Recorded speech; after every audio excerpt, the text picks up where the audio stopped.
Assalamualaikum warahmatullahi wabarakatuh. Sahabat media Talabah yang dirahmati Allah. Diceritakan oleh Kiai Haji Ahmad Muafiq, Gus Muafiq, kala itu Kiai Haji Asy'ari sudah dikenal sebagai ulama besar di dunia Arab karena keilmuannya yang mendalam. Beliau adalah satu-satunya ulama Indonesia yang mendapatkan gelar Hadratus Syekh, sebuah penghormatan tinggi bagi seorang ulama. Di kalangan ulama Arab, beliau juga dijuluki Al-Almah, gelar yang menandakan kedalaman ilmu seseorang dan sangat dihormati.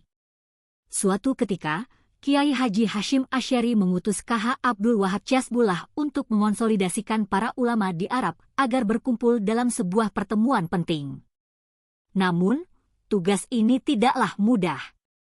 Para ulama Arab sempat meragukan bahwa Kiai Wahab adalah murid dari Hadratus Syekh Kiai Haji Hashim Asy'ari, seorang ulama yang sangat mereka hormati. Dengan bantuan Syekh Ghanaim Al-Misri dari Mesir, Kiai Wahab akhirnya berhasil mengumpulkan para ulama, baik dari kalangan Sunni maupun Syiah. Dalam pertemuan itu, terdengar bisik-bisik di antara mereka yang masih meragukan sosok Kiai Wahab. Menyadari hal itu, Kiai Wahab tetap tenang dan semakin percaya diri untuk berbicara. Kami diutus oleh Hadratus Syekh Kiai Haji Hashim Asy'ari untuk mengajak Anda semua bergerak, ujar Kiai Wahab. Para ulama pun penasaran dan bertanya, bergerak untuk apa? Nanti akan kami sampaikan. Tapi sebelum itu, saya ingin bertanya, jawab Kiai Wahab dengan santai. Ia kemudian mengajukan pertanyaan dalam bahasa Arab. Di Indonesia, para ulama jika bertemu akan mencium tangan sebagai bentuk penghormatan. Namun, mengapa di sini para ulama saling mencium pipi kiri dan kanan?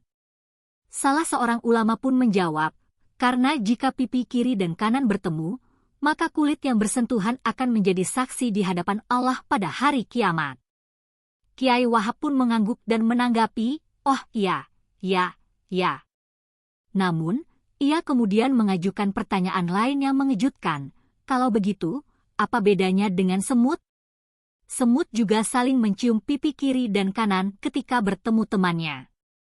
Para ulama terdiam, tak ada yang menjawab. Hingga akhirnya, Kiai Wahab sendiri yang menjelaskan, sebenarnya tidak ada dalilnya dalam Al-Quran maupun hadits. Kemudian, ia melanjutkan dengan sebuah kisah. Tahukah Anda mengapa semut berperilaku seperti itu? Ia bercerita bahwa ketika Nabi Nuh AS membangun bahtera untuk menyelamatkan makhluk hidup dari banjir besar, semua hewan naik ke kapal. Namun, Nabi Nuh khawatir jika hewan-hewan tersebut berkembang biak selama perjalanan, kapal akan kelebihan muatan dan tenggelam. Oleh karena itu, beliau memutuskan untuk menyimpan semua alat kelamin hewan di dalam sebuah lemari khusus.